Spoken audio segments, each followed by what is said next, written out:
Desde este púlpito, uno se siente enormemente inspirado al contemplar la congregación más maravillosa que puede reunirse sobre la tierra, y con un gran propósito. Siempre me asombro al mirar a este auditorio, mientras pienso en todos vosotros, poseedores del sacerdocio, reunidos en 1547 edificios en todo el mundo. Qué gran ejército el sacerdocio con el poder de Dios, delegado a vosotros, para actuar en su nombre. Siento una enorme responsabilidad al meditar sobre el propósito de esta reunión. Me parece apropiado recordar esta noche la letra del himno intitulado Somos los soldados, y puesto que su letra concuerda con el tema de mi mensaje, quisiera citar algunas de las estrofas que se aplican a nosotros, como poseedores del sacerdocio. Somos los soldados que combaten error. Nos espera la corona del vencedor. La recibiremos al ganar.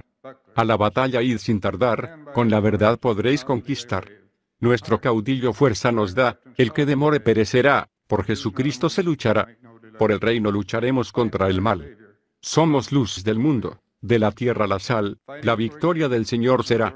En los peligros no hay temor, pues nos protege el Salvador, Él nos ampara con gran amor.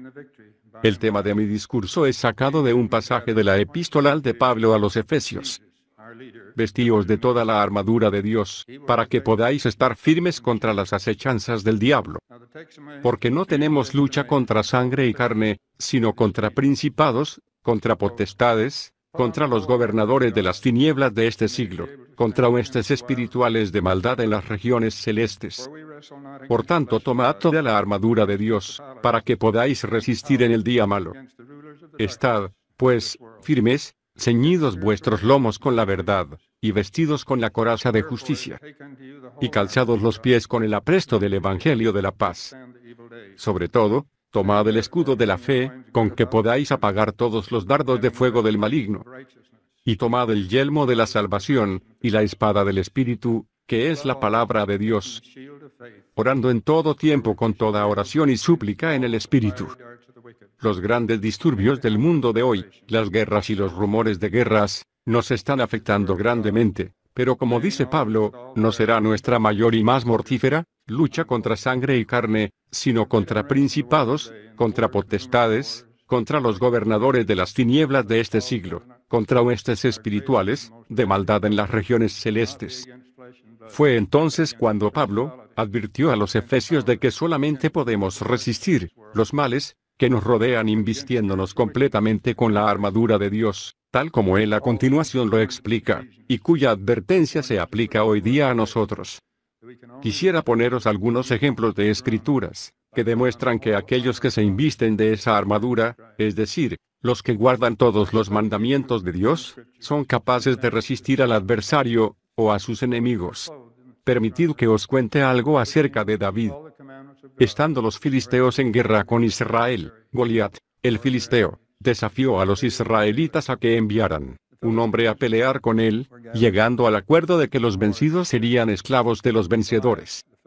Se nos dice que Goliat llevaba un casco de bronce en su cabeza, y venía armado con una cota de malla, que sobre sus piernas llevaba grebas de bronce, y entre sus hombros una jabalina del mismo metal, que el asta de su lanza era como un rodillo de telar, cuyo hierro pesaba 600 siclos, y que su escudero iba delante de él.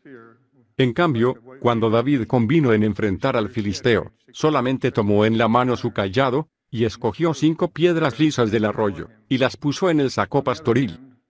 Cuando Goliat vio al joven, que los israelitas habían enviado a desafiarlo, le habló con desdén, diciendo: «Ven a mí, y daré tu carne a las aves del cielo y a las bestias del campo».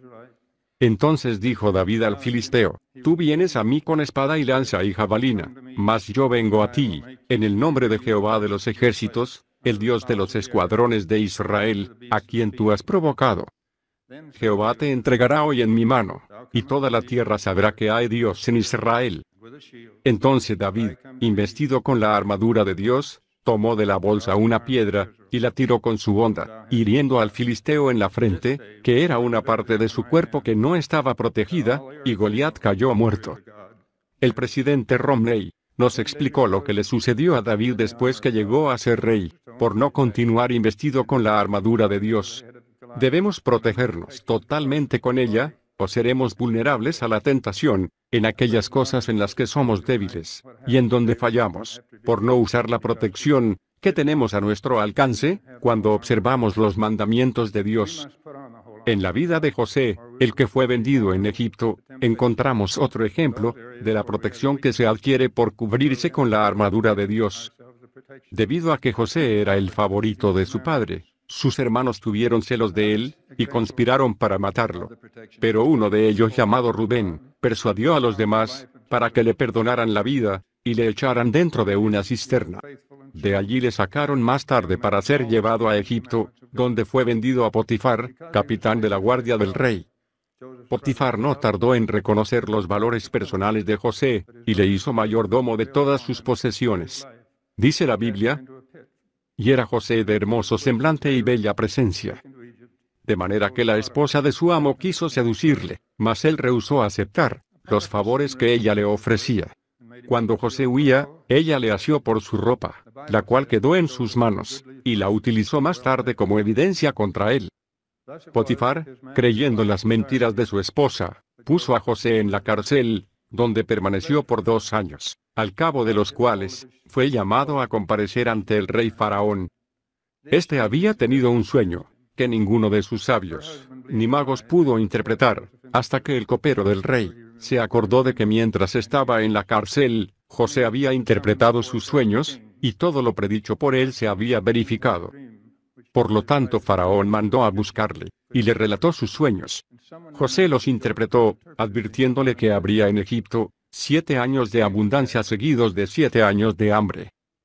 Dándole consejos al rey sobre lo que debía hacer, José le explicó claramente que la interpretación que él había dado del sueño provenía de Dios, quien se había valido del mencionado sueño, para poder guiarle hasta él. Al saber Faraón que Dios estaba con José, le nombró gobernador sobre toda la tierra de Egipto. Más tarde, mientras desempeñaba este cargo, pudo salvar a su propia familia de morir de inanición. Pienso que todos vosotros conocéis la historia. José se había investido con toda la armadura de Dios, y Dios estuvo con él a través de todas las tribulaciones, las que venció, guardando constantemente los mandamientos, y rogando a Dios por auxilio y fortaleza. Así fue bendecido, y pudo hacer lo que el Señor le requería. Es sumamente importante que temprano en nuestra vida decidamos cuáles son las cosas que haremos y cuáles no. Mucho antes de llegar al momento de encararnos con la tentación, deberíamos haber tomado la determinación de resistir a la atracción de un cigarrillo, de una bebida alcohólica, o de un acto de inmoralidad, en fin, de todo aquello que nos prive de la compañía del Espíritu del Señor. Todos tenemos debilidades y tentaciones distintas, y deberíamos examinar nuestra vida, para averiguar cuáles son y cuándo debemos ponernos una armadura extra, a fin de poder hacer lo justo, y no rendirnos a la tentación. Ahora os daré otro ejemplo. Supongo que nadie ha tenido más o mayores experiencias que las que tuvo Daniel. Esto nos demuestra la protección que viene de investirse con la armadura de Dios. Por mandato del rey Nabucodonosor, Daniel, con otros jóvenes escogidos de Israel, fue traído a vivir en el palacio real para recibir una cierta capacitación. Habían de ser alimentados, con sumo cuidado por el término de 3 años, para luego ser presentados ante el rey. Aparentemente habían de comer únicamente los alimentos más selectos, inclusive la comida y el vino del mismo rey. Daniel y sus 3 amigos, a quienes conocemos con los nombres de Sadrac, Mesac y Abednego, pidieron permiso para rechazar la comida y el vino del rey. La persona que se encargaba de ellos le dijo a Daniel que éste se enojaría mucho si los jóvenes se veían menos saludables y más pálidos que los demás, por no haber comido la comida que él les había indicado. Pero Daniel le rogó que les diera un plazo de 10 días, durante el que solo comerían legumbres y beberían agua, al cabo del cual podría compararlos con los jóvenes que se alimentaban con el menú del rey y bebían de su vino. Transcurrido el plazo señalado, los 4 jóvenes se veían más saludables que los demás, de manera que se les permitió continuar. Al fin de los 3 años, cuando fueron llevados ante el rey, se nos dice que éste no encontró entre todos los jóvenes ninguno que igualara a Daniel y sus 3 amigos. En todo lo concerniente a inteligencia y sabiduría, les halló 10 veces mejores que todos los magos y astrólogos de su reino. ¿Qué semejanza más notable con la promesa que se nos ha dado en la palabra de sabiduría, la cual dice así: y todos los santos que se acuerden de guardar y hacer estas cosas, rindiendo obediencia a los mandamientos, recibirán salud en sus ombligos, y médula en sus huesos. Y hallarán sabiduría, y grandes tesoros de conocimiento, aún tesoros escondidos. Y correrán sin cansarse, y no desfallecerán al andar. Y yo, el Señor, les hago una promesa, que el ángel destructor pasará de ellos como de los hijos de Israel, y no los matará. Cada una de estas promesas se cumplieron en la vida de Daniel y sus 3 amigos, como veremos en el relato de sus experiencias más notables. El rey Nabucodonosor tuvo un sueño que le inquietó mucho, pero el cual no podía recordar.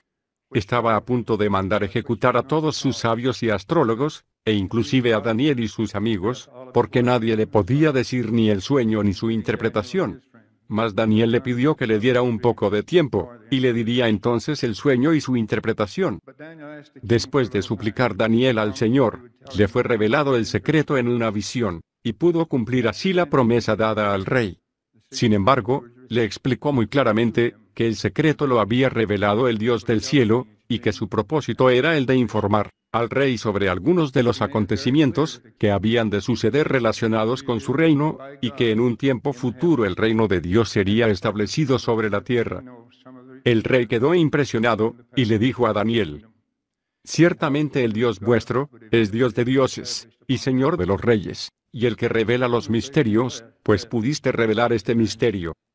Disfrutaba Daniel todavía del favor de los 2 reyes sucesores de Nabucodonosor, cuando algunos de sus asesores que tenían celos, trataron de hallar un pretexto para desacreditarle. No pudiendo hallar ninguno, pero sabiendo que Daniel siempre oraba a su Dios, se les ocurrió la idea de que el rey decretara que cualquier persona que elevara petición a cualquier dios u hombre aparte del rey mismo, fuera echado en el foso de los leones. Vosotros ya sabéis lo que sucedió.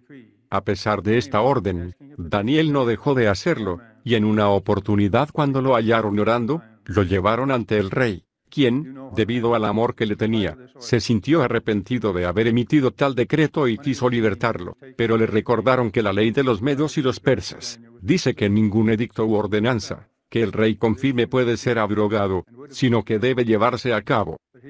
Cuando echaron a Daniel en el foso de los leones, el rey conmovido le dijo: el Dios tuyo, a quien tú continuamente sirves, Él te libre.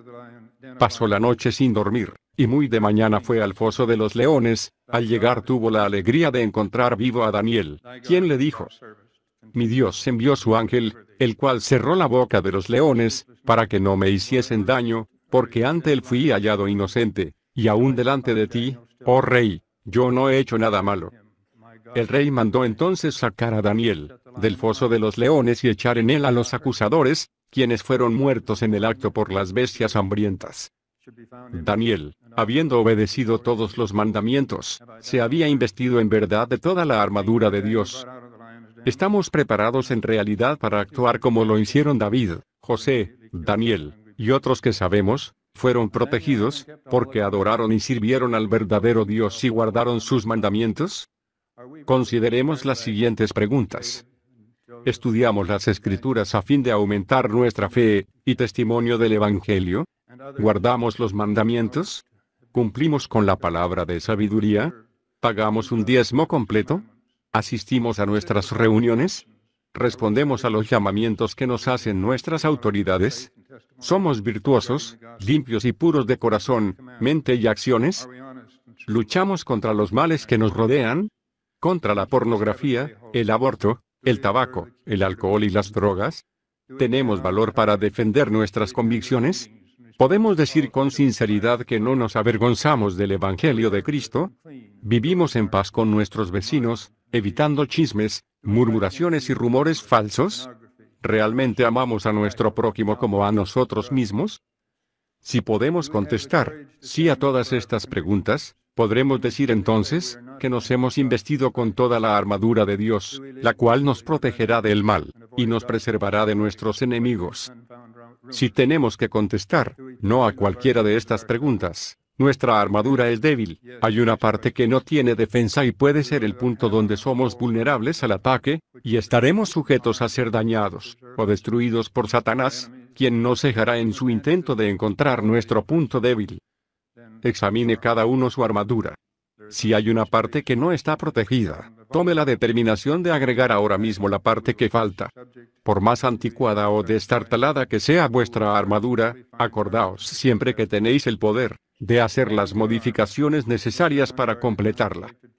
Mediante el gran principio de arrepentimiento, podéis cambiar vuestra vida, y empezar ahora por medio del estudio, la oración, y una determinación de servir a Dios, y guardar sus mandamientos, e investiros con la armadura de Dios. Permitidme concluir con el juramento y el convenio del sacerdocio, el cual si lo observamos y guardamos, nos proveerá un escudo y una protección, con todas las bendiciones prometidas a los fieles. Porque los que son fieles hasta obtener estos dos sacerdocios de los que he hablado, y magnifican sus llamamientos, son santificados por el Espíritu, para la renovación de sus cuerpos. Llegan a ser los hijos de Moisés y de Aarón y la simiente de Abraham, la iglesia y el reino, y los elegidos de Dios. Y también todos los que reciben este sacerdocio, a mí me reciben, dice el Señor. Porque el que recibe a mis siervos, me recibe a mí, y el que me recibe a mí, recibe a mi Padre. Y el que recibe a mi Padre, recibe el reino de mi Padre. Por tanto, todo lo que mi Padre tiene le será dado. Y esto va de acuerdo con el juramento y el convenio que corresponden a este sacerdocio. Así que, todos aquellos que reciben el sacerdocio reciben este juramento y convenio de mi Padre que no se puede quebrantar, ni tampoco puede ser traspasado.